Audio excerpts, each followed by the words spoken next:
So I'm Francine Bennett, this is Bruce Sterling. Hello.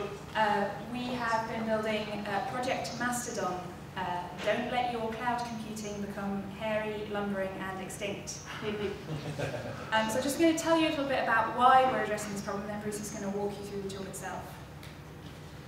So we focused on cloud computing usage. We were thinking about how to help businesses reduce their energy consumption or make greener choices. And we identified that although you can make some choices about things like office heating and lighting and so forth, actually IT resources consume a lot of energy. As people use more and more big data, as it's called, there's more processing intensity and more usage of the cloud. At the moment, when they're running jobs, people mainly choose where to run cloud jobs out of habit or sometimes on cost. But there are quite a lot of jobs which are not latency sensitive, so you could basically run them from anywhere in the world, and there are providers all over the world at the moment. So we're focusing on this because it has a high carbon impact. You can make different choices with very low or sometimes no additional financial cost to the business. And we're using live information on the cost, the local energy mix at the location where you're processing, and the temperature in order to make the best choice for you of where to run your job at that particular moment. We took a look at the different popular locations for cloud computing just to make sure that it really does make a difference where you run the job, and the answer is yes. You can see here the main Amazon cloud locations compared to the one green cloud provider in Iceland. As you can see, the Icelandic guys have almost no emissions. The worst case, Singapore has about 5 times as bad emissions as Amazon's best location, which is Sao Paulo. So there's a big range of possible levels of emissions for your jobs.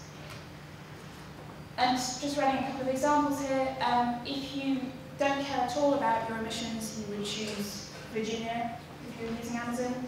If you value emissions at $50 a ton, which is a reasonably common value, you would choose Oregon, and it makes 1% difference to the price, and you reduce the carbon emissions by 2/3, so it's a really high impact choice. And if you valued carbon incredibly high at $750 a ton, then you would choose the Icelandic no emissions provider. So there are a range of different choices depending on your preferences and also on local conditions. So the value of this idea is it helps you make better choices, it encourages you to do so. It also exerts pressure on the cloud providers to deliver greener services to people. Can you talk about it? Right, so now the exciting bit, the demo, which is exciting not because the demo is exciting, because it's always fun to see whether or not it's going to fail. So here we go. This is a website. Love a little bit of bootstrap there. So what you do is you go and set your preferences and you say how much is a kilo of carbon worth to you, so that you can rank the various cloud data centers based on what you think the impact of every kilo of carbon is going to be. So this gives you a way of then comparing different data centers. So the default is 8 cents a kilo. We went quite a bit, so move back down to 8. Save the preferences and pick a server. So the best choice right now is Oregon AWS. Sorry, you can't quite see. There is there's a map here, honestly. That's Oregon. So I suppose I can do it like that as well. And I'll actually highlight it as Oregon. So we're measuring our index, because the problem is when you're trying to visualize something, and it's green stuff, if you're trying to visualize carbon, you're trying to visualize cost, you want the small things. And the problem is, if you display small things, you're not highlighting what it is you want. So we created an index called Mickey G, which is millions of instructions per carbon kilogram. So Northern California is 5 Mickey Gs, Oregon 832, Iceland 283, Tokyo 2, and Singapore down here where it's really hot, 1.68.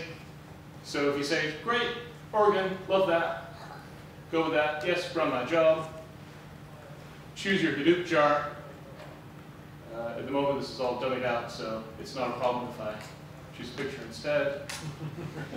URL of where you want to go to. And then get those elephants running will email you when the job is done. So that's basically what it is. So it's long-running jobs. I mean, I know the latency is an issue between the data center and the data, but it's not the latency on a website. You're not saying, oh, it's got to be less than 200 milliseconds or we're going to die. It's something where it's okay to run it someplace else. Big batch jobs, run it where it's green. Thank you very much.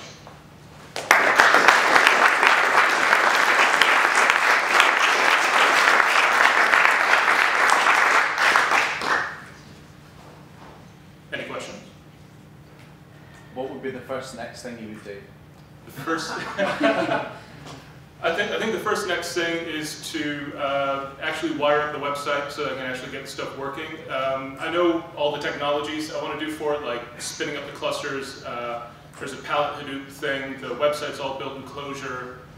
Just need to actually wire it up so it's actually doing this stuff. I think the biggest value add, because it's a cloud broker service, so using JClouds we can choose which cloud we want to go to, because I mean Iceland isn't an AWS thing, and so there's also Rackspace and lots of other people that we can choose from it, and JClouds lets us go across it. For Hadoop, you just need EC2 compatible, S3 compatible, so a lot of it from a business point of view is getting good green numbers for each of the data centers, and that's a big value add of the brokerage. And then there's the actual plumbing to actually make everything work. So I think getting the numbers for the actual data centers and then doing the plumbing so we can actually make everything work, and probably applying for a merchant account now. Could you tie it into weather forecasting? Yeah, so we have used some temperature data in these calculations because a server basically consumes about twice as much energy when it needs to be cooled as when it's in a cold place. So we need to reconfirm those assumptions a bit better and start pulling in live temperature data and some forecast data. So you need to pull in cloud loads and local temperature. Yes. Yeah, and we wanted to use things like wind power as well for the people who are powering their data centers by wind power. We didn't get that into this iteration, but that would be an obvious next step as well. Are you going to build an API for cloud providers to feed in their green data? Oh, for cloud providers to feed their green data, I'd love to have that kind of pull.